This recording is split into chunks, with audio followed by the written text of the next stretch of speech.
Saudara, kami akan memperlihatkan kepada Anda hitung cepat atau quick count Litbang Kompas berdasarkan suara yang masuk hingga pukul 13:19 waktu Indonesia Barat hari ini. Dari data yang masuk, 93,90% diketahui di Jawa Barat paslon Anies Muhaimin memperoleh suara sementara 29,50%. Sementara paslon Prabowo Gibran 57,85% dan paslon Ganjar Mahfud 12,85%.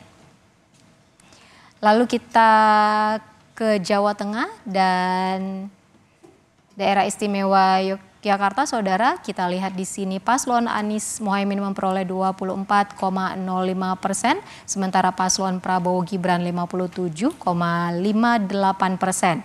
Paslon Ganjar Mahfud 18,37% dan yang terakhir Jawa Timur, saudara, paslon Anies Muhaimin 20,37%, paslon Prabowo Gibran 61,98% dan paslon Ganjar Mahfud 17,65%. Kami ingatkan kepada Anda, ini masih perolehan sementara. Tentu kita harus menunggu hasil perhitungan resmi yang dilakukan oleh KPU RI.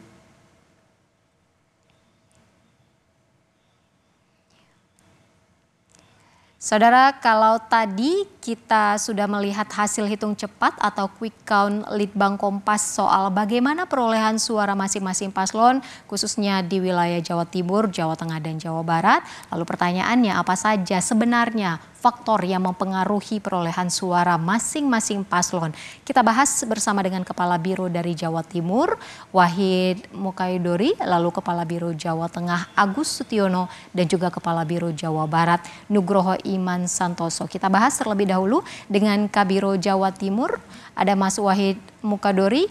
Mas Wahid, ini kan kalau kita lihat dihitung cepat Litbang Kompas, perolehan suara paslon Prabowo Gibran ini kan 61,98%. Faktornya ini apa saja, Mas Wahid? Baik, Ivo. Menurut analisa saya ada 3 sayap yang bisa menopang kemenangan pasangan 02 Prabowo Gibran. Yang pertama adalah peran tokoh, dalam hal ini adalah ulama dan tokoh masyarakat. Yang kedua faktor Jokowi, yang ketiga adalah mesin politik. Saya bicara yang pertama dulu, faktor tokoh. Jawa Timur dari hasil survei sebelum hari H, itu memang kalangan Nahdliyin itu lebih dominan memilih pasangan 02 Prabowo Gibran. Ini sangat relevan dengan apa yang dilakukan oleh pasangan 02 Prabowo pada akhir tahun sebelum memasuki masa kampanye. Mereka memang dalam hal ini Prabowo berhasil beberapa kali mengumpulkan para ulama-ulama papan atas di Jawa Timur maupun ulama-ulama kampung terkait dengan silaturahmi konteksnya, tapi itu adalah penggalangan suara. Karena Prabowo kelihatannya melihat bagaimana peran pesantren, peran tokoh masyarakat di Jawa Timur, ulama-ulama di Jawa Timur dalam membangun jaringan santri, jaringan wali santri, dan jaringan alumni. Dan ini berhasil sekali karena beberapa kali terjadi di Surabaya mengumpulkan beberapa tokoh ulama besar di Jawa Timur, pimpinan pesantren, kemudian pernah di Jombang, kemudian juga di Malang dengan kalangan pesantren kampung. Itu dia bisa merajut komunikasi yang baik dengan kalangan-kalangan tokoh-tokoh Nahdliyin dalam rangka membangun jaringan di lingkungan pesantren dan masyarakat pada umumnya. Kemudian tokoh yang lain adalah hadirnya Khofifah, Gubernur Jawa Timur pada awal Februari. Ini menjadi booster, menjadi pembuka untuk penetrasi suara di kalangan Nahdliyin, di kalangan pesantren, karena bagaimanapun juga Khofifah ini adalah 5 tahun berkuasa di Jawa Timur, dia punya akses yang kuat, baik akses di masyarakat, akses di publik Jawa Timur, termasuk dia adalah tokoh Nahdliyin, tokoh nasional, pimpinan muslimat, sehingga apa yang dilakukan oleh tim 02 terhadap yang bisa menggait Khofifah ini luar biasa. Dia bisa menambah kekuatan penetrasi suara yang luar biasa di Jawa Timur. Kemudian ada tokoh lain yang juga menjadi kunci adalah tokoh nasionalis dari Jawa Timur, mantan Gubernur Jawa Timur 2 periode, Soekarwo.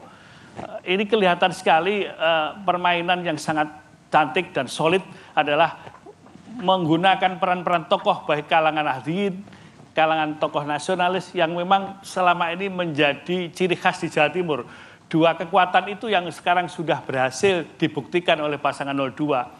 Saya tadi melihat data di KPU, meskipun baru 40% suara yang masuk dari Pilpres yang real count, itu kota-kota dan wilayah kota kabupaten di Jawa Timur seperti Madiun, di Kediri, bahkan di Surabaya yang notabene menjadi basis nasionalis, itu memang suara 02 dominan.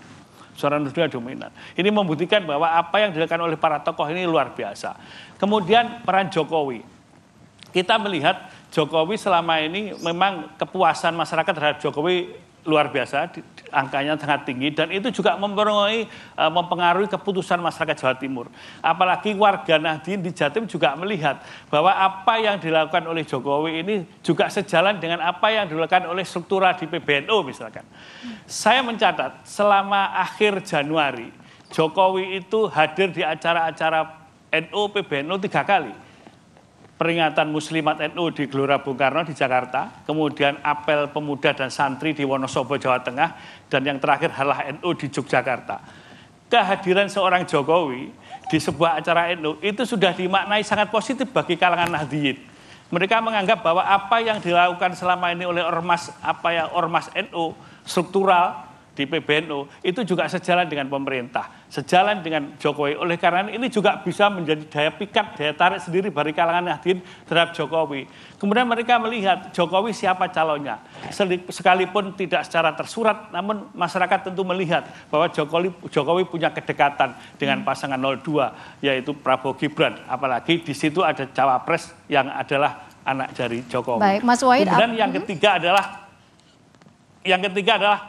mesin politik yang sangat solid, karena seluruh partai politik di Jawa Timur pendukungnya Prabowo Gibran itu adalah sangat solid dan mereka sangat punya kedekatan dengan masyarakat. Terakhir ini, Ketua Gerindra Jawa Timur Ahmad Anwar Musadat itu adalah seorang keluarga besar kiai dan pesantren yang sangat tersohor di Pasuruan, dan mereka adalah mantan politikus PKB. Jadi mereka juga punya jaringan yang kuat di pesantren dan di kalangan-kalangan masyarakat di Jawa Timur yang notabene ini memang menopang dan menguatkan suara untuk pasangan 02. Berarti Mas Wahid, singkat saja, dengan turun gunungnya sejumlah elit seperti yang Anda sebutkan tadi, ada Hovifah, ada juga Pak Dekarwo, ada SBY, apakah ini nantinya bisa turut mempengaruhi pemilih? Itu sudah pasti karena ini sudah kelihatan hasilnya. Hanya saja memang hasil di Pilpres ini memang tidak bersinggungan dan tidak berbanding lurus dengan hasil suara di Pileg.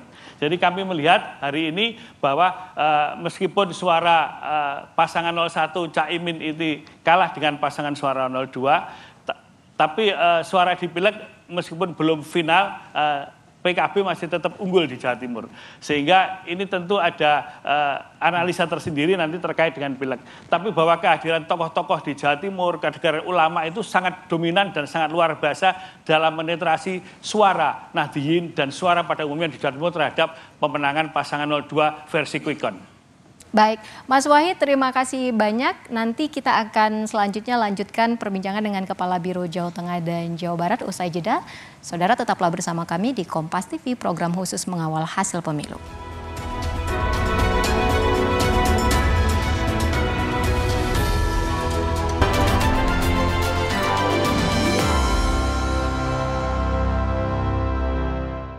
Aku pilih laminat